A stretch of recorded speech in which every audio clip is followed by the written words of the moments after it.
Hello നമസ്കാരം. മഴത്തോരും മുമ്പേ സീരിയലിൻ്റെ ഒരു പുതുപുത്തൻ വിശേഷത്തിലേക്ക് എല്ലാവർക്കും സ്വാഗതം. വരാൻ പോകുന്ന ഒരു അടിപൊളി എപ്പിസോഡ് വിശേഷങ്ങളിലേക്കാണ് നമ്മൾ പോകുന്നത്. അങ്ങനെ സ്റ്റാലിയുടെ വീട്ടിലേക്ക് പോവുകയാണ് നമ്മുടെ അലീന. ഇനി വളരെയധികം ത്രില്ലിംഗ് ആയിട്ട് കുറേ എപ്പിസോഡുകൾ വരാനായിട്ടുണ്ട് കേട്ടോ. അതൊക്കെ നമ്മൾ വീഡിയോയിലൂടെ നിങ്ങളുടെ മുമ്പിൽ എത്തിക്കുന്നതായിരിക്കും. അങ്ങനെ അലീനയുടെ വീട്ടിൽ സ്റ്റാൻലി എത്തിക്കഴിയുമ്പോഴേക്കും സ്റ്റാൻലിയുടെ കർക്കശ സ്വഭാവം ഒന്ന് മാറ്റിയെടുക്കാൻ അലീന നന്നായിട്ട് തന്നെ പരിശ്രമിക്കുന്നുണ്ട്. അതോടൊപ്പം കുത്തഴിഞ്ഞ സ്റ്റാൻലിയുടെ ജീവിതവും നേരെയാക്കാൻ അലീന നോക്കുന്നുണ്ട്. തൻ്റെ പപ്പായയുടെ വീടിനെയും നേരെ കൊണ്ടുവരണമെന്ന് ഉള്ള അലീനയുടെ നിർബന്ധം കാരണം അവരുടെ ജോലിക്കാരും ഒക്കെ ആയിട്ട് ഒന്ന് ഇടയാൻ ഇടവരികയാണ് അലീനയ്ക്ക്. അങ്ങനെ സ്റ്റാൻലിയുമായിട്ട് ഒന്ന് ഉടക്കുന്നിക്കുന്നുണ്ട്. അതിനുശേഷം അലീന പട്ടിണി കിടക്കുന്നുമുണ്ട്, ഒരു സമരമുറ പോലെ. അതിനൊക്കെ ശേഷം ആ പട്ടിണി അവസാനിപ്പിക്കുകയാണ് കേട്ടോ സ്റ്റാൻലി ചെയ്യുന്നത്. അലീനയുടെ ഇഷ്ടത്തിനൊത്ത് നിന്ന് അലീനയ്ക്ക് ഭക്ഷണം വായി വെച്ച് കൊടുക്കുന്ന സ്റ്റാൻലിയെ നമുക്ക് കാണാൻ പറ്റുന്നുണ്ട്. മകളോടുള്ള തൻ്റെ സ്നേഹം മുഴുവൻ സ്റ്റാൻലി വാരിക്കോരി കൊടുക്കുകയാണ്. ആ ഒരു വിശേഷങ്ങളിലേക്കാണ് നമ്മൾ പോകുന്നത്. നമ്മുടെ വീഡിയോ ഇഷ്ടമായാൽ ഒന്ന് ലൈക്ക് ചെയ്യണേ, ഹൈപ്പ് ചെയ്യണേ, ചാനൽ കൂടി ഒന്ന് സബ്സ്ക്രൈബ് ചെയ്ത് സപ്പോർട്ട് ചെയ്യണേ. അലീന അങ്ങനെ ചെല്ലുകയാണ് കേട്ടോ കുളത്തുപുഴയിലെ സ്റ്റാൻലിയിലെ ബംഗ്ലാവിലെ ജീവിതം കുത്തഴിഞ്ഞതാണെന്ന് അലീനയ്ക്ക് മനസ്സിലാകാണ്. ജോലിക്കാർ ഒരു വഴിക്ക്, സ്റ്റാൻലി മറ്റൊരു വഴിക്ക്. ജോലിക്കാർ അവരുടെ ഇഷ്ടത്തിനനുസരിച്ച് എന്തെങ്കിലുമൊക്കെ ചെയ്യും. അതിനൊന്നും ഇടപെടാൻ സ്റ്റാൻലി ചെല്ലുന്നില്ല. ഭക്ഷണ കാര്യത്തിലും മദ്യത്തിൻ്റെ കാര്യത്തിലും പുകവലിയുടെ കാര്യത്തിലും ഒന്നും സ്റ്റാൻലിക്ക് ഒരു വിട്ടുവീഴ്ചയില്ല. തൻ്റെ ഇഷ്ടത്തിന് ജീവിക്കുക, അത് മാത്രമാണ് സ്റ്റാൻലി ശ്രദ്ധിക്കുന്നത്. അതേസമയം ജോലിക്കാരാണെങ്കിൽ ഈ അവസരം മുതലാക്കുന്നുണ്ട് കേട്ടോ. സ്റ്റാൻലി ഒരു കാര്യത്തിൽ ഒരു നിയന്ത്രണവും വയ്ക്കാത്തത് കാരണം എല്ലാം അവരുടെ ഇഷ്ടത്തിനാണ്. ഭക്ഷണം ഉണ്ടാക്കുന്നത് പോലും ജോലിക്കാരുടെ ഇഷ്ടത്തിനാണ്. അങ്ങനെ അടുക്കളക്കാരനാണ് കേട്ടോ പൗലോസിനാണെങ്കിൽ ഒരു കാര്യത്തിലും ഒരു നിയന്ത്രണവും ഇല്ല. വളരെ വർഷങ്ങൾ തൊട്ടേ സ്റ്റാൻലിയുടെ കൂടെ ഉള്ളയാളാണ് ഈ പൗലോസ്. അതുകൊണ്ട് തന്നെ കുറച്ചധികം സ്വാതന്ത്ര്യം കൂടുതൽ സ്റ്റാൻലി പൗലോസിന് കൊടുത്തിട്ടുണ്ട്. സ്റ്റാൻലിക്കുള്ള ഇഷ്ടമുള്ള ഭക്ഷണമെല്ലാം ഉണ്ടാക്കി തീൻമേശയിൽ കൊണ്ടുവയ്ക്കുക എന്നുള്ളതാണ് ഈ പൗലോസിൻ്റെ ജോലി. പൗലോസ് ആണെങ്കിൽ മീനും ഇറച്ചിയും എല്ലാം വാങ്ങി വളരെ മോശമായ രീതിയിൽ തന്നെയാണ് ഉപയോഗിക്കുന്നത്. ഒരുപാട് വേസ്റ്റൊക്കെ ഉണ്ടാക്കുകയും കളയുകയൊക്കെ ചെയ്യാണ്. വലിയൊരു മീനൊക്കെ വാങ്ങിക്കൊണ്ടുവന്നാൽ അതിൻ്റെ തല പകുതി വെച്ചങ്ങ് വെട്ടിക്കളയുക, പാല് മുഴുവനെ വെട്ടിക്കളയുക, അങ്ങനെയൊക്കെ ചെയ്ത് ഒരുപാട് മത്സ്യം വേസ്റ്റാക്കുന്നതൊക്കെ അലീന കാണുകയാണ്. പച്ചക്കറികളാണെങ്കിലും പഴങ്ങളാണെങ്കിലും ഇറച്ചിയാണെങ്കിലും ഒക്കെ കൊണ്ടുവന്നാൽ കുറച്ചധികം വെട്ടും, ഉണ്ടാക്കും, വേസ്റ്റാക്കി കളയും. ബാക്കി എല്ലാ കാര്യത്തിലും ഒരുപാട് ഭക്ഷണം വേസ്റ്റാക്കുന്ന അലീന കാണുക. അലീനയ്ക്ക് ഇതൊന്നും കാണുമ്പോൾ അങ്ങ് സഹിക്കുന്നില്ല കേട്ടോ. കാരണം അലീന വളരെയധികം മിതവ്യത്തോടെ ജീവിച്ചതാണ്. അനാഥാലയത്തിലാണെങ്കിൽ ഭക്ഷണം കിട്ടാതെയും കുട്ടികൾ വിഷമിക്കുന്നത് അലീന കണ്ടിട്ടുണ്ട്. ഒരു നേരത്തെ ആഹാരത്തിനായിട്ട് പാത്രവുമായി ക്യൂവിൽ നിന്ന കാര്യവും വിശന്ന് വയറ് കലങ്ങിയ കാര്യമൊക്കെ അലീന ആലോചിക്കുകയാണ്. എത്ര കുട്ടികളാണ് ഇപ്പോഴും അങ്ങനെ ഒരു നേരത്തെ ഭക്ഷണം മറ്റുള്ളവരുടെ കയ്യിൽ നിന്ന് കിട്ടാൻ വേണ്ടി കാത്തിരിക്കുന്നത്. ഇവിടെ ഇപ്പോൾ അടുക്കളയിൽ ആവശ്യത്തിലധികം ഭക്ഷണം ഉണ്ടാക്കി കുറേയധികം വേസ്റ്റാക്കി കളയുന്നു. കുറേ എന്തെങ്കിലുമൊക്കെ വെച്ച് വിളമ്പുന്നു. മേശപ്പുറം നിറച്ച് ഭക്ഷണം വിളമ്പി വെക്കുന്നു. അതിൽ നിന്ന് എന്തെങ്കിലും കുറച്ചൊക്കെ സ്റ്റാൻലി കഴിക്കുന്നു, ബാക്കി ജോലിക്കാർ കഴിക്കുന്നു. അതിനുശേഷമുള്ളത് വെറുതെ പറമ്പിലേക്ക് കളയുകയാണ് ചെയ്യുന്നത്. അത് കാണുമ്പോൾ അലീനയ്ക്ക് സഹിക്കുന്നില്ല. അലീന പൗലോസിനോട് പറയുന്നുണ്ട്, ഇത് പറ്റില്ല, ഇനി ഇങ്ങനെ ഇവിടെ ഭക്ഷണം ഉണ്ടാക്കി വേസ്റ്റാക്കാൻ പറ്റില്ല എന്ന് പറയുക. അപ്പോൾ പൗലോസ് പറയുന്നുണ്ട്, അതെന്താ കുഞ്ഞെ അങ്ങനെ പറയുന്നത്? ഞങ്ങളിവിടെ വേസ്റ്റൊന്നും ആക്കുന്നില്ല, ഇതാ ഇവിടുത്തെ ശീലം, ഇവിടെ സാറിനും ഇങ്ങനെ തന്നെയാണ് വേണ്ടതെന്ന് പറയുക. അപ്പോൾ അലീന പറയുന്നുണ്ട്, ഇല്ല പറ്റില്ല, എന്തുമാത്രം മീനും ഇറച്ചിയും പച്ചക്കറികളും ഒക്കെ ഇവിടെ വെട്ടി നുറുക്കി വേസ്റ്റാക്കി കളയുന്നത്. അതുമാത്രമോ, ആവശ്യത്തിലധികം ഭക്ഷണം ഉണ്ടാക്കി മേശപ്പുറത്ത് വെച്ചിട്ട് എടുത്ത് അതുപോലെ പറമ്പിലേക്ക് കളയുക, ഇതൊക്കെ ചെയ്യുന്ന മോശമല്ലേ പൗലോസേട്ടാന്ന് ചോദിക്കുക. അപ്പോൾ പൗലോസേട്ടൻ പറയുന്നുണ്ട്, അതിലെന്താ മോശം, ഇവിടെ സാർ അങ്ങനെയൊക്കെയാണ്, ആവശ്യത്തിന് കുറച്ചൊക്കെ കഴിക്കും, ബാക്കി എടുത്ത് കളയുക ചെയ്യുന്നത് എന്ന് പറയുക. അപ്പോൾ അലീന പറയുന്നുണ്ട്, അങ്ങനെയൊന്നും ചെയ്യണ്ട, ബാക്കി വരുന്ന ഭക്ഷണം ഫ്രിഡ്ജിൽ സൂക്ഷിക്കാമല്ലോ, പിറ്റേ ദിവസം അതെടുത്ത് ചൂടാക്കി കഴിച്ചുകൂടെ എന്ന് ചോദിക്കുക. അപ്പോൾ പൗലോസ് പറയുന്നുണ്ട്, അതൊന്നും സാറിന് ഒട്ടും ഇഷ്ടമില്ല, തലേ ദിവസത്തെ ഭക്ഷണമൊന്നും ഫ്രിഡ്ജിൽ വെച്ചെടുത്ത് ചൂടാക്കി കഴിക്കുന്നതിനോട്. അപ്പം ഉണ്ടാക്കുക, കഴിക്കുക, ബാക്കി വരുന്നത് കളയുക, പട്ടിക്ക് കൊടുക്കുക, അങ്ങനെയൊക്കെ ചെയ്യുന്നതെന്ന് പറയാം. അപ്പോൾ അലീന പറയാം, ഇപ്പോൾ ഈ വന്നിരിക്കുന്ന ഭക്ഷണം മുഴുവൻ എന്ത് ചെയ്യാനാണ് പൗലോസേട്ടാന്ന് ചോദിക്കുക. അത് കുറച്ചൊക്കെ നായ്ക്കൾക്ക് കൊടുക്കുമെന്ന് പറയുക. അപ്പോൾ അലീന പറയുന്നുണ്ട്, അതിനും കുറേ വേറെ വേവിച്ച് വെക്കുന്നുണ്ടല്ലോ, പിന്നെ എന്തിനാ ഇത് കൊടുക്കുന്നത്? ഇതെല്ലാം എടുത്ത് ഫ്രിഡ്ജിലേക്ക് വെക്കുക, നാളെ ഇതെല്ലാം ചൂടാക്കി അത് മാത്രമേ കഴിക്കുന്നുള്ളൂ, അല്ലാതെ ആവശ്യമില്ലാതെ ഭക്ഷണം എടുത്ത് ഉണ്ടാക്കി കളയുന്നില്ല എന്ന് പറയുക. പൗലോസേട്ടൻ അറിയോ എത്രയും കുട്ടികൾ ഭക്ഷണം കിട്ടാതൊക്കെ നിൽക്കുന്നു. അപ്പോൾ പൗലോസ് പറയുക, അതൊന്നും പറഞ്ഞ് എന്നെ അനുസരിപ്പിക്കാനൊന്നും നിൽക്കണ്ട, ഞാൻ ഇങ്ങനെയൊക്കെ ചെയ്യുള്ളൂ, വർഷങ്ങളായിട്ടുള്ള എൻ്റെ ശീലമാണ്, ഇനി അതിലൊന്നും ഭരിക്കാനൊന്നും ആരും വരണ്ടാന്ന് പറയുക. അപ്പോൾ അലീന പറയുന്നുണ്ട്, അങ്ങനെ പറയാൻ പൗലൂസേട്ടൻ ആരാ? പപ്പായുടെ മോളാണ് ഞാൻ പറയുന്നത് കൂടി പൗലൂസേട്ടൻ കേൾക്കണം. പപ്പായുടെ മോളാണ് ഞാനെങ്കിൽ ഞാൻ പറയാം, ഇവിടെ ഇത് പറ്റില്ല, ഭക്ഷണം വേസ്റ്റ് ആക്കാൻ പറ്റില്ല എന്ന് പറയാണ്. അപ്പോഴേക്കും സ്റ്റാൻലി അതുവഴി വരിക. സ്റ്റാൻലി ഇതെല്ലാം ബഹളം എല്ലാം കേട്ടിട്ട് വരിക. സ്റ്റാൻലി അലീനയോട് ചോദിക്കുന്നുണ്ട്, എന്താ ഇവിടെ ഒരു പ്രശ്നം എന്ന് ചോദിക്കുക. അപ്പോൾ അലീന പറയുന്നുണ്ട്, അത് പപ്പ ദേ ഇവിടെ എന്തുമാത്രം ഭക്ഷണമാണ് വേസ്റ്റാക്കി കളയുന്നത്.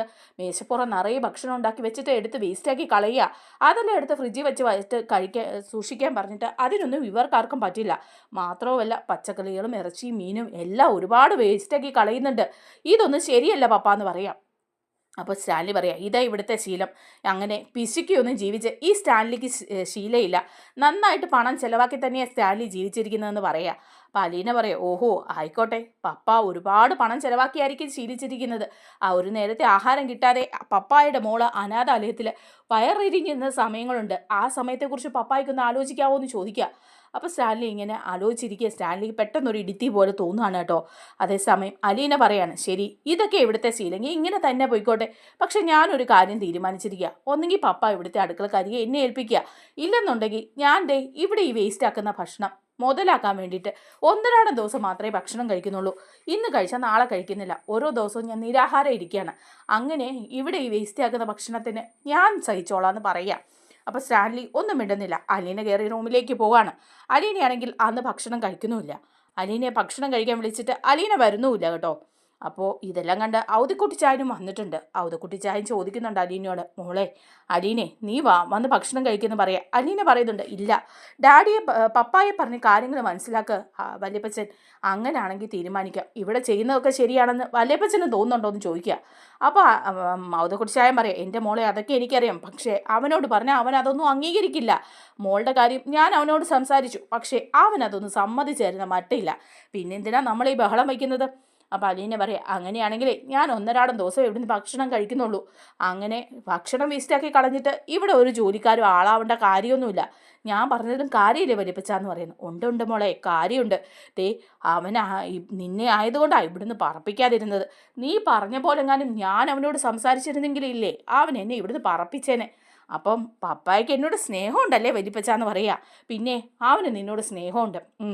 സ്നേഹമുണ്ട്. അങ്ങനെയാണെങ്കിൽ ഞാൻ പറയുന്നത് കൂടി പപ്പ അനുസരിക്കട്ടെ, എന്നിട്ടേ ഞാൻ എൻ്റെ നിരാഹാരം അവസാനിപ്പിക്കുന്നുള്ളൂ.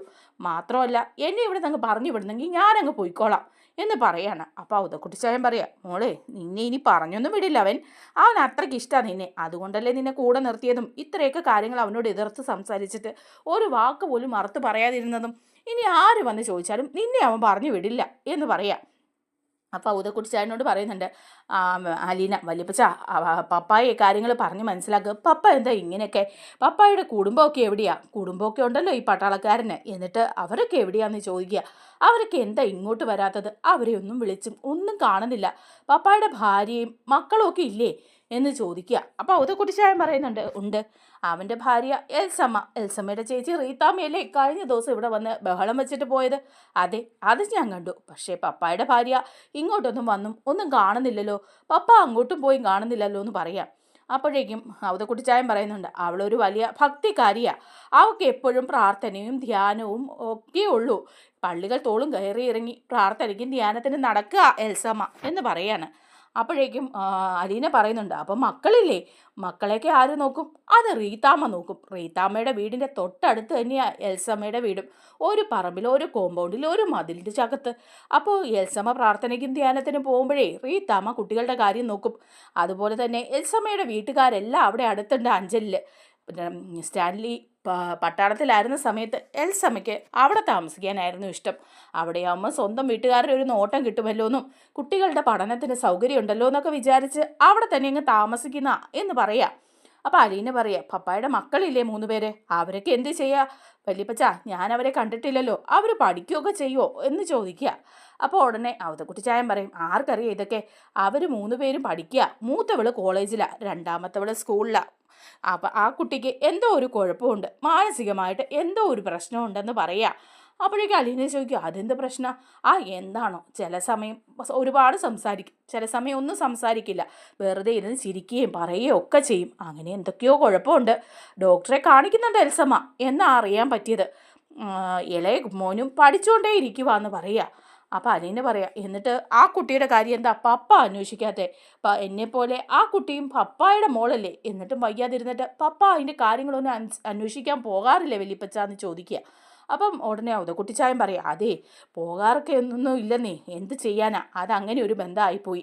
എൽസമ്മയും ലാലിച്ചനും തമ്മിൽ അത്ര നല്ല സ്വരച്ചേർച്ചയിലൊന്നും ആണെന്ന് തോന്നുന്നില്ല. അതുകൊണ്ട് തന്നെ അവൻ ഭാര്യയും മക്കളെയും ഉപേക്ഷിച്ചു എന്ന് പറയാൻ പറ്റില്ല. അവർക്ക് വേണ്ട ആവശ്യത്തിനുള്ള പണവും സൗകര്യങ്ങളും എല്ലാം ഒരുക്കി കൊടുക്കുന്നുണ്ട് ലാലിച്ചൻ. പക്ഷെ ഒന്നിച്ച് താമസിക്കാനായിട്ട് പോകുന്നില്ല. അതെന്താന്ന് ചോദിക്കുക വീണ്ടും അലീന കേട്ടോ. അപ്പോഴേക്കും ഔതക്കുട്ടിച്ചായൻ പറയുന്നുണ്ട്, അത് മോളെ, അവന് ഭാര്യയും മക്കളും വേണോ അതോ മനസമാധാനം വേണോ എന്നൊരു തീരുമാനം എടുക്കേണ്ടി വന്നു. അവൻ രണ്ടാമത് സെലക്ട് ചെയ്തു മനസമാധാനം. അവൻ ഇവിടെ ഒറ്റയ്ക്ക് താമസിക്കുമ്പം ആവോളം മനസമാധാനം കിട്ടുന്നുണ്ട്.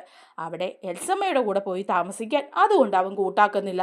അല്ല, അവർക്കും അവൻ്റെ കൂടെ താമസിക്കണം എന്ന് ആഗ്രഹമൊന്നുമില്ല. അവർക്ക് അവിടെ റിത്താമ്മയുടെ അടുത്ത് സ്വാതന്ത്ര്യത്തോടു കൂടി ജീവിച്ചാൽ മതി. അങ്ങനെ ഒരു ജീവിതമായിപ്പോയി. ഇനിയിപ്പം നമ്മൾ അതിനെപ്പറ്റിയൊക്കെ എന്ത് പറയാനാന്ന് പറയാണ്. അപ്പോൾ അലീന ചോദിക്കുന്നുണ്ട്, അല്ല പപ്പ പട്ടാളത്തിലായിരുന്ന സമയത്ത് അവിടെ പപ്പായ്ക്ക് ക്വാർട്ടേഴ്സ് ഒന്നും കിട്ടില്ലായിരുന്നോ? ഇവരെ ഭാര്യയും മക്കളെയും അങ്ങോട്ട് കൊണ്ടുപോയി കൂടായിരുന്നോ എന്ന് ചോദിക്കുക. അപ്പം ഔതക്കുട്ടിച്ചായൻ പറയുന്നുണ്ട്, ക്വാർട്ടേഴ്സൊക്കെ ഉണ്ടായിരുന്നു. കുറച്ചു കാലം എൽസമ്മ അവിടെയായിരുന്നു, മക്കളും. അതിനുശേഷം മക്കളുടെ പഠിത്ത സമയമൊക്കെ ആയപ്പോഴേക്കും അവളിങ്ങ് പോകുന്നതാ. മക്കളുടെ പഠിത്തത്തിൻ്റെ സൗകര്യത്തിനായിട്ട് ഇവിടെ വന്ന് അഞ്ചലിൽ വീട് വെച്ച് അവിടെ അങ്ങ് താമസമായി എന്ന് പറയാം. അപ്പം അത്രയേ ഉള്ളൂ എന്ന് ചോദിക്കുക അലീന കേട്ടോ. അപ്പോൾ വീണ്ടും ഔതക്കുട്ടിച്ചായൻ പറയാം, അത്രയല്ല, എൽസമ്മയും ലാലിച്ചനും തമ്മിൽ അത്ര നല്ല സ്വരച്ചേർച്ചയിലൊന്നും അല്ലെന്ന് അറിയാൻ പറ്റിയത്. ആർക്കറിയാം ഇവരുടെയൊക്കെ കാര്യം. അതുകൊണ്ടായിരിക്കും രണ്ടുപേരും പരസ്പരം വലിയ സ്വരച്ചേർച്ചയൊന്നും ഇല്ലാതെ ഇങ്ങനെ അകന്ന് ജീവിക്കുന്നത്. എന്തായാലും ഇതൊക്കെ ഇനിയിപ്പോൾ ഇത്രയായി, അതൊക്കെ ഇനി ഇങ്ങനെയേ പോവുള്ളൂ, അല്ലാതെ ഇനി ഇതൊന്നും നേരെയാവാൻ പോകുന്നില്ല മോളെ എന്ന് പറയാം. അപ്പോൾ അലീന പറയുന്നുണ്ട്, അതെന്താ നേരെയാവാൻ പോകാത്തത്? ഇതിപ്പോൾ എന്തൊരു ജീവിത വല്യപ്പച്ച പപ്പ ജീവിക്കുന്നത്. രാവിലെ മുതൽ ആവശ്യത്തിലധികം മദ്യം, സിഗരറ്റ്, ഭക്ഷണം ഇതെല്ലാം കഴിച്ച് ചുമ്മാ കുറേ ഭൃത്യന്മാർ എന്ത് പറഞ്ഞാലും തലയാട്ടാൻ വേണ്ടിയിട്ട് അവരുടെ മുമ്പിൽ നിന്ന് കൊടുത്ത് അങ്ങനെ രാവിരുട്ടി വെളുക്കുന്നു. ദിവസങ്ങൾ അങ്ങനെ കഴിഞ്ഞു പോകുന്നു. എന്തൊരു ജീവിതമാണ് പപ്പ ജീവിക്കുന്നത്. അത് എന്താന്ന് വെച്ചാൽ വല്യപ്പച്ചൻ അറിയോ? ഭാര്യയ്ക്ക് ഭർത്താവിൻ്റെ വില അറിയില്ല, ഭർത്താവിന് ഭാര്യയുടെ വില അറിയില്ല, മക്കൾക്ക് അപ്പൻ്റെ വില അറിയില്ല, അപ്പന് മക്കളുടെ വില അറിയില്ല. അങ്ങനെ ജീവിതമല്ലേ പപ്പ ഇപ്പം ജീവിച്ചുകൊണ്ടിരിക്കുന്നത്. അതെന്താണെന്നറിയോ? അതെല്ലാം കൺമുന്നിലുള്ളത് കൊണ്ടാണ്. ഇതൊന്നും ഇല്ലാത്തവർക്കേ ഉള്ളൂ അതിൻ്റെയൊക്കെ വില അറിയാവുള്ളൂ. വല്യപ്പച്ച, എനിക്കതിൻ്റെയൊക്കെ വില നന്നായിട്ടറിയാം. അതുകൊണ്ട് പപ്പായ്ക്ക് ഒരു കുടുംബം വേണം. കുടുംബവും മക്കളും എല്ലാം ആയിട്ട് ഒന്നിച്ച് സന്തോഷത്തോടെ ഇവിടെ ജീവിക്കണം. അതിന് വേണ്ടിയിട്ട് അലീന ചില കളികളൊക്കെ കളിക്കുമെന്ന് പറയാം. അപ്പോൾ ഔതക്കുട്ടിച്ചായൻ പറയാം, നീ എന്താ എന്ന് വെച്ചാൽ ചെയ്യ എൻ്റെ പൊന്നു മോളെ, നിനക്ക് എന്തിനാണേലും സപ്പോർട്ട് ഈ വല്യപ്പച്ചനുണ്ട് കേട്ടോ എന്ന് പറയാം. വല്യപ്പച്ചൻ ചിന്നമ്മയ്ക്ക് സപ്പോർട്ട് ചെയ്യുമല്ലോ അല്ലേ എന്ന് പറയും. പിന്നെ എൻ്റെ ചിന്നമ്മയുടെ കൂടെ ഫുൾ സപ്പോർട്ടായിട്ട് ഈ വല്യപ്പച്ചൻ ഉണ്ടാവും എന്ന് പറയുന്നുണ്ട് കേട്ടോ ഔതക്കുട്ടിച്ചായൻ. അങ്ങനെ ഔതക്കുട്ടിച്ചായന് ഭയങ്കര ഇഷ്ടമാണ് കേട്ടോ അലീനെ എല്ലാ കാര്യത്തിനും സപ്പോർട്ട് ചെയ്യാണ്. അപ്പോൾ അലീന പറയുന്നുണ്ട്, വല്യപ്പച്ച അത്രയ്ക്ക് ദുഷ്ടനൊന്നും അല്ലല്ലോ എൻ്റെ പപ്പ സ്നേഹമുള്ളവനല്ലേ. അതുകൊണ്ടല്ലേ ഇപ്പം എന്നെ ഇവിടെ പിടിച്ചു നിർത്തിയതും എനിക്ക് വേണ്ട സൗകര്യങ്ങളെല്ലാം ചെയ്തു തരുന്നതും. വല്യപ്പച്ചൻ ആ കാര്യത്തിൽ സമ്മതിച്ചില്ലേ. അല്ലാതെ പപ്പായുടെ ഭാര്യയും മക്കളും പറയുന്ന പോലെ അത്ര ദുഷ്ടനൊന്നും അല്ല എൻ്റെ പപ്പ എന്ന് പറയാണ് അലീന. അപ്പോഴേക്കും വല്യപ്പച്ചൻ പറയുന്നുണ്ട്, അതൊക്കെ നേരാ മോളെ, പക്ഷെ നിന്നെ ഇവിടെ പിടിച്ചു നിർത്തിയിരിക്കുന്നതും നിന്നെ നോക്കുന്നതും അവൻ്റെ മറ്റൊരു ദുഷ്ടതരമായിട്ടാണ് അവരെല്ലാം പറയുന്നത് എന്ന് പറയാം. അപ്പോൾ അലീനയ്ക്ക് ഒരു ചെറിയ വിഷമമൊക്കെ തോന്നുക. ശരിയാ, അതും എല്ലാവരും അങ്ങനെ പറയുള്ളൂ. പപ്പ ചെയ്ത മറ്റൊരു ദുഷ്ടതരം അവർക്കൊക്കെ ഒരു ബുദ്ധിമുട്ടാവും. ഞാൻ കാരണം ഇനി പപ്പായുടെ കുടുംബജീവിതത്തിൽ ഒരു പ്രശ്നം, അതൊക്കെ ഓർക്കുമ്പം അലീനയ്ക്കും കുറച്ചങ്ങ് വിഷമമൊക്കെ തോന്നുക. അങ്ങനെ ഔതക്കുട്ടിച്ചായനോട് അലീന പറയുന്നുണ്ട്, അതെ വല്യപ്പച്ച, ആ പപ്പായെ പറഞ്ഞ് നേരെയൊക്കെ നമുക്ക് 2 പേർ കൂടെ നോക്കാം. ഒന്ന് ശ്രമിച്ച് നോക്കാന്നേ. ഇവിടുത്തെ ഈ കുത്തഴിഞ്ഞ ജീവിതം ഒന്ന് അവസാനിപ്പിക്കണ്ടേ എന്ന് പറയാം. ഞാൻ ഫുൾ സപ്പോർട്ടാന്ന് ഔതക്കുട്ടിച്ചായനും അലീനയോട് പറയുന്നുണ്ട് കേട്ടോ. അങ്ങനെ പിറ്റേ ദിവസം ആവുകയാണ്. പിറ്റേ ദിവസം ആവുമ്പോൾ അലീന അന്ന് ഭക്ഷണം കഴിക്കുന്ന ദിവസമാണ്. ഒന്നും കഴിക്കാതെയൊക്കെ ഇരിക്കുകയല്ലേ. അപ്പോൾ ഔതക്കുട്ടിച്ചായൻ ചെല്ലിയാണ് സ്റ്റാൻലിയുടെ അടുത്തേക്ക്. ചെന്നിട്ട് പറയാം, ലാലിച്ച ഞാനൊരു കാര്യം പറയട്ടെ. അലീന മോളെ നോക്കിക്കേ, ഇവിടെ വന്ന് അവൾ താമസിച്ചിട്ടും ഭക്ഷണമൊന്നും കഴിക്കാതെ എത്ര ദിവസമായി. 1-2 ദിവസം മാത്രം ഭക്ഷണം കഴിച്ച് നിന്നിട്ട് അവൾക്ക് ക്ഷീണമല്ലേ. കണ്ടില്ലേ അവളുടെ മുഖത്തെ ഭാവവും ക്ഷീണവും തളർച്ചയൊക്കെ. എന്തിനാ ലാലിച്ച ഇങ്ങനെയൊക്കെ ചെയ്യുന്നത്? നിന്റെ വാശിയൊക്കെ കുറയ്ക്ക്, അവളോട് ക്ഷമിക്ക്, അവൾ പറഞ്ഞ കാര്യങ്ങളൊക്കെ നീ അംഗീകരിച്ച് കൊടുക്ക്. അവള് ആ അനാഥാലയത്തിൽ എത്ര നാള് മുഴുപട്ടിണിയായിട്ടും ഒക്കെ കിടന്നതാ, ഭക്ഷണം ശരിയവണ്ണം കഴിക്കാതെ കിടന്ന അവള് അവിടെ നിന്ന് ഇറങ്ങിയതേ നമ്മുടെ ഇവിടെ വന്ന് ആവശ്യത്തിലധികം ഭക്ഷണമുള്ള ഈ വീട്ടിൽ വന്നിട്ടും ഭക്ഷണം കഴിക്കാതെ കിടക്കുക എന്ന് പറഞ്ഞാൽ അതും മഹാപാപം അല്ലേ? നമ്മൾ ഈ പാപമൊക്കെ കൂടി എവിടെ കൊണ്ട് കൊയ്ക്കും ലാലിച്ച എന്ന് ചോദിക്കുക. അപ്പൊ സ്റ്റാൻലി പറയാ, ഞാൻ അതിനും വേണ്ട പാപമൊന്നും ചെയ്തില്ല, ഇവിടുത്തെ കാര്യങ്ങളൊക്കെ ഇങ്ങനെ തന്നെയാ, അതനുസരിച്ച് ജീവിച്ചാൽ മതിയല്ലോ അവക്കും. അവളിപ്പോ ഭക്ഷണം കഴിക്കാതെ ഇരിക്കേണ്ട കാര്യമൊന്നുമില്ലല്ലോ.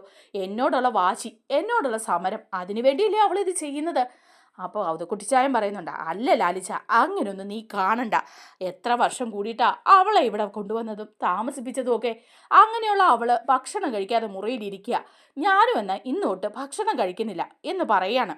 അപ്പോഴേക്കും ലാൽച്ചൻ ചോദിക്കുന്നുണ്ട് അവതക്കുട്ടിച്ചായനോട്, അത് പപ്പ ഭക്ഷണം കഴിക്കുന്നില്ല എന്ന് ചോദിക്കുക മേശപ്പുറത്തിരുന്നിട്ട്. അപ്പോഴേക്കും അവതക്കുട്ടിച്ചായൻ പറയാം, ഇല്ല ഞാൻ കഴിക്കുന്നില്ല ഇന്ന് ഭക്ഷണം എന്ന് പറയുന്നുണ്ട്. അപ്പോൾ ഉടനെ തന്നെ സ്റ്റാൻലി പറയും, ഓഹോ ഇപ്പം വല്യപ്പച്ചനും അവൾക്ക് സപ്പോർട്ടാണ്, അതുകൊണ്ടായിരിക്കും ഇപ്പം അപ്പച്ചൻ ഭക്ഷണം കഴിക്കാതെ ഇരിക്കുന്നതല്ലേ. അവളെ സപ്പോർട്ട് ചെയ്യാൻ നിരാഹാരം ഇരിക്കുകയായിരിക്കും ഇത്രയും പ്രായമായ നിങ്ങളും അല്ലേ എന്ന് ചോദിക്കുക. അപ്പോൾ അവതക്കുട്ടിച്ചായൻ പറയുന്നുണ്ട്, അവളെ സപ്പോർട്ട് ചെയ്യാനൊന്നും അല്ലെന്നേ, അവളെ ഞാനിതിനാ സപ്പോർട്ട് ചെയ്യുന്നത്. അവൾ ഭക്ഷണം കഴിക്കാതെ ഇരുന്ന് നിരാഹാര സമരം നടത്തിക്കൊണ്ടിരിക്കുകയല്ലേ, അപ്പം എന്നാൽ ഞാനും ഇന്ന് കഴിക്കണ്ടെന്ന് വെച്ചു. അവളെ ഒന്ന് ബോധിപ്പിക്കണ്ടേ, എന്നെ പോലെ ഇത്രയും പ്രായമായ ആൾക്കും നിരാഹാരമൊക്കെ ഇരിക്കാൻ പറ്റുമെന്ന്. അവൾ ചെയ്യുന്നത് എന്തോ വലിയ കാര്യമാണെന്ന് അവൾ ഓർത്തിരിക്കുന്നത്. അങ്ങനൊന്നും അല്ലെന്ന് നമുക്കൊന്ന് ബോധിപ്പിക്കണ്ടേ, അതിനു വേണ്ടിയാ ലാലിച്ച ഞാനും കഴിക്കാത്തത് എന്ന് പറയാം. അപ്പം സ്റ്റാൻലിക്ക് മനസ്സിലാകുകയാണ്, അതുകൊണ്ടൊന്നും അല്ല, അലീന ഭക്ഷണം കഴിക്കാത്തത് കൊണ്ട് തന്നെയാണ് അവതക്കുട്ടിച്ചായനും ഭക്ഷണം കഴിക്കാത്തതെന്നുള്ള കാര്യം സ്റ്റാൻലിക്ക് മനസ്സിലാവുന്നുണ്ട് കേട്ടോ. സ്റ്റാൻലി പറയുന്നുണ്ട്, ഭക്ഷണം കഴിക്കാത്തവരൊക്കെ കഴിക്കാതെ അവിടെ അങ്ങ് ഇരിക്കട്ടെ എന്ന് പറയാം. അങ്ങനെയൊക്കെ ഇരുന്ന് കഴിയുമ്പം അലീന പിറ്റേ ദിവസം ഭക്ഷണം കഴിക്കാനായിട്ട് വരികയാണ് കേട്ടോ. പിറ്റേ ദിവസം ഭക്ഷണം കഴിക്കാൻ വന്നു കഴിയുമ്പോഴേക്കും അലീനയോട് അവതക്കുട്ടിച്ചായൻ പറയുന്നുണ്ട്, മോളെ അലീനെ ഭക്ഷണമൊക്കെ എടുത്ത് കഴിക്കുക, നീ ഒന്നരാടം ദിവസമല്ലേ ഭക്ഷണം കഴിക്കുന്നുള്ളൂ, മുഖമൊക്കെ അങ്ങ് വാടി വരണ്ടിരിക്കുന്നത്, ഇങ്ങനെ നിരാഹാരം ഇരിക്കേണ്ട കാര്യമുണ്ടോ? ഇന്നലെ നീ ഒരു സാധനവും കഴിച്ചിട്ടില്ലല്ലോ, ഇന്നത് കാരണം ആവശ്യത്തിന് ഭക്ഷണം എടുത്ത് മോള് കഴിക്കണം കേട്ടോ എന്ന് പറയാ. അപ്പം അലീന പറയാ, ശരിയാ വല്യപ്പച്ച, വല്യപ്പച്ചൻ ഇന്ന് നിരാഹാരം ഇരിക്കുകയാണെന്ന് പറഞ്ഞു. അതെന്താ വല്യപ്പച്ചാന്ന് ചോദിക്കുക. ഒന്നുമില്ല, ഞാൻ നിരാഹാരം എന്ന് ഇരിക്കുകയെന്ന് വിചാരിച്ചു, നിന്നെ ഒന്ന് ബോധ്യപ്പെടുത്തണ്ടേ, എനിക്കും അതൊക്കെ സാധിക്കുമെന്ന് ഈ പ്രായത്തിലും എന്ന് പറയും. ഓഹോ എന്ന് പറഞ്ഞ് അലീന ഭക്ഷണമൊക്കെ കഴിച്ചിട്ട് കയറിപ്പോവാണ് കേട്ടോ. അതിനുശേഷം പിറ്റേ ദിവസം ഔതക്കുട്ടിച്ചായൻ നിരാഹാരം ഇരിക്കാൻ ശ്രമിക്കുന്നുണ്ട്. പക്ഷേ ഒരു ഉച്ചയാകുമ്പോഴേക്കും ഔതക്കുട്ടിച്ചായന് വിശപ്പ് സഹിക്കാനേ പറ്റുന്നില്ല. ഔതക്കുട്ടിച്ചായൻ ഭക്ഷണം എടുത്ത് കഴിക്കുക സ്റ്റാൻലിയുടെ അടുത്തിരുന്ന്. അപ്പോൾ സ്റ്റാൻലി ചോദിക്കുക, എന്താ നിരാഹാരം അവസാനിപ്പിച്ച അപ്പച്ചാന്ന് ചോദിക്കുക. അപ്പോൾ ഔതക്കുട്ടിച്ചായൻ പറയാം, എടാ എനിക്കെങ്ങും വയ്യ, നിരാഹാരം ഇരിക്കാന്ന് പറഞ്ഞല്ലേ അങ്ങനെ ചെറിയ പണിയൊന്നുമല്ല, ഇത്തിരി പണിയുള്ള പണിയാണെന്ന് എനിക്കിപ്പോൾ മനസ്സിലായി. വയറ് കാളും ഉച്ചയായപ്പം എനിക്ക് വിശപ്പ് സഹിച്ചൊന്നും ഇരിക്കാൻ പറ്റില്ല. അവളെ സമ്മതിക്കണം, നീ അവളെ നോക്കിക്കേ, അവൾ ക്ഷീണിതയല്ലേ, ഇവിടെ വന്നതിലും അവൾ ക്ഷീണിച്ചു പോയി. എന്തിനാ നീ ഇങ്ങനെ വാശി പിടിക്കുന്നത്? നിന്റെ മോളല്ലേ അവള്, അവൾക്കും കാണില്ലേ വാശി, അവൾ പറഞ്ഞതിലും കാര്യമുണ്ട് ലാലിജ, നീ അത് അംഗീകരിച്ചു കൊടുക്ക് എന്ന് പറയണം. അപ്പോഴേക്കും സ്റ്റാൻലി വെളിയിലേക്ക് നോക്കുമ്പം അലീന ഇറങ്ങി പോകുന്നുണ്ട്. പ്രാവിൻകൂടിൻ്റെ അടുത്തേക്കാണ് കേട്ടോ പോകുന്നത്. പ്രാവിന് ഭക്ഷണം കൊടുക്കാൻ വേണ്ടിയാണ് അലീന പോകുന്നത്. ആ കൂടെ കുറച്ച് നായ്ക്കളും ഒക്കെ ഉണ്ട്. അലീനയുടെ പോക്ക് സ്റ്റാൻലി ഇങ്ങനെ നോക്കുക. ആകെപ്പാടെ ക്ഷീണിച്ച് ഒരു തളർച്ചയിലാണ് പോകുന്നത്. പഴയ ആ ഉത്സാഹവും ചുറുചുറുക്കും ഒന്നുമില്ല. ഭക്ഷണം കഴിക്കാത്തതിൻ്റെ ക്ഷീണം നന്നായിട്ടുണ്ടെന്ന് സ്റ്റാൻലിക്ക് മനസ്സിലാകുക. സ്റ്റാൻലി അലീനയെ തന്നെ നോക്കി നിൽക്കുക. പ്രാവിനൊക്കെ ഭക്ഷണം കൊടുത്തിട്ട് അലീന റൂമിലേക്ക് പോവുകയാണ് കേട്ടോ. അപ്പോഴേക്കും സ്റ്റാൻലി അലീനയുടെ അടുത്തേക്ക് ചെല്ലുക. എന്നിട്ട് പറയുന്നുണ്ട്, അലീന ഇവിടെ വന്ന് പറയാ. അലീനയെ പപ്പ വിളിക്കുന്നത് കണ്ടിട്ട് അലീന നിരാഹാരമൊക്കെ ആണെങ്കിലും പപ്പ വിളിച്ചതല്ലേ എന്ന് വെച്ച് ഡൈനിങ് റൂമിലേക്ക് ഇറങ്ങി വരികയാണ്. അപ്പോഴേക്കും സ്റ്റാൻലി ഡൈനിങ് റൂമിൽ ഇരിക്കുകയാണ്. ഔതക്കുട്ടിച്ചായനും അടുത്ത് തന്നെ ഇരിപ്പുണ്ട് കേട്ടോ. അങ്ങനെ ഡൈനിങ് റൂമിൽ സ്റ്റാൻലി ഇരിക്കുമ്പോഴേക്കും പൗലോസിനോട് പറയാം, പൗലോസെ ഭക്ഷണം എടുത്തിട്ട് വാന്ന് പറയാം. അപ്പം പൗലോസ് ഒരു കാസറോളിലൊക്കെ ഭക്ഷണമൊക്കെ എടുത്ത് ടേബിളിൽ കൊണ്ടുവയ്ക്കുകയാണ്. അപ്പോഴേക്കും അലീനയോട് പറയുന്നുണ്ട്, നീ ഇവിടെ വന്നിരിക്കുക, നിന്റെ നിരാഹാരം അവസാനിപ്പിക്കണം കേട്ടോ എന്ന് പറഞ്ഞിട്ട് പൗലോസിനെ നോക്കി പറയുകയാണ് സ്റ്റാൻലി. അതെ പൗലോസെ, എനിക്ക് നിന്നോടൊരു കാര്യം പറയാനുണ്ട്. അലീന പറഞ്ഞ കാര്യം നീ ശ്രദ്ധിക്കണം. ഭക്ഷണം അധികം വേസ്റ്റ് ആക്കാതെ ഇരിക്കണം. ആവശ്യത്തിന് മാത്രം ഭക്ഷണം വച്ചാൽ മതി. ഇനി മുതൽ ഭക്ഷണം വേസ്റ്റാക്കി എടുത്ത് കളയുന്ന ശീലം ഇവിടെ അങ്ങ് നിർത്തിയേക്കണം കേട്ടല്ലോ എന്ന് ഒരു താക്കീത് പോലെ അങ്ങ് പറയാം. എന്നിട്ട് അലീനയോട് പറയുന്നുണ്ട്, അലീനെ നീ വന്നിരിക്കുക, ഇനി നിന്റെ നിരാഹാരം അവസാനിപ്പിക്കാമല്ലോ, എന്നോടുള്ള സമരം നിർത്ത്. ഞാൻ ദേ പൗലോസിനോട് കാര്യങ്ങൾ പറഞ്ഞിട്ടുണ്ട്. നീ പറയുന്ന രീതിയിലേ ഇനി ഇവിടെ പോവുള്ളൂ. നീ ഇനി ഭക്ഷണം കഴിച്ചോ എന്ന് പറയാണ്. അലീനയ്ക്ക് സന്തോഷമാകുകയാണ് കേട്ടോ. പപ്പ തൻ്റെ മുമ്പിലൊന്ന് തോറ്റു തന്നല്ലോ എന്ന് ഓർക്കുമ്പം, അംഗീകരിച്ചല്ലോ എന്ന് ഓർക്കുമ്പം ഒക്കെ അലീനയ്ക്ക് സന്തോഷമായിട്ട് അലീന അവിടെ ഇരിക്കുക. അപ്പോൾ അലീന പറയുന്നുണ്ട്, എന്നാ പപ്പ തന്നെ എൻ്റെ നിരാഹാരം അവസാനിപ്പിക്കാൻ വേണ്ടി കുറച്ച് ഭക്ഷണം എടുത്ത് എനിക്ക് വായിത്താന്ന് പറയാം. അപ്പോഴേക്കും സ്റ്റാൻലി പെട്ടെന്ന് ഫോർക്ക് എടുത്തിട്ട് ഓംലേറ്റ് എടുത്ത് കുത്തിയെടുത്ത് അലീനയുടെ വായിലേക്ക് വെക്കാൻ പോകുമ്പോൾ അലീന പറയാം, നിർത്ത് പപ്പ, അങ്ങനെ വേണ്ട, ഈ ഫോർക്കൊന്നും വേണ്ട, കൈകൊണ്ട് തന്നെ ആ ഭക്ഷണം എൻ്റെ വായിലൊന്ന് വച്ചവാ.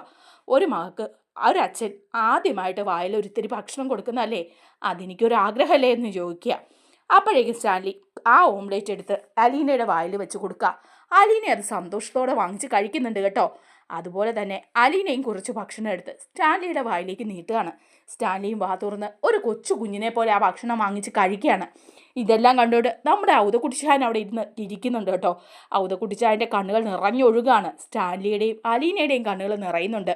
അങ്ങനെ സ്റ്റാൻലിയും അലീനയും തമ്മിലുള്ള ആ സ്നേഹത്തിൻ്റെ സുന്ദര നിമിഷങ്ങളൊക്കെ നമുക്ക് വരുന്ന എപ്പിസോഡുകളിൽ കാണാൻ പറ്റും. അച്ഛനും മകളും തമ്മിലുള്ള ആ സ്നേഹത്തിൻ്റെ സുന്ദര നിമിഷങ്ങളുള്ള അടിപൊളി വീഡിയോസൊക്കെ ആയിട്ട് നമ്മൾ വരാം. നമ്മുടെ വീഡിയോ ഇഷ്ടമായാൽ ഒന്ന് ലൈക്ക് ചെയ്യണേ, ഹൈപ്പ് ചെയ്യണേ, ചാനൽ കൂടി ഒന്ന് സബ്സ്ക്രൈബ് ചെയ്ത് സപ്പോർട്ട് ചെയ്യണേ. താങ്ക്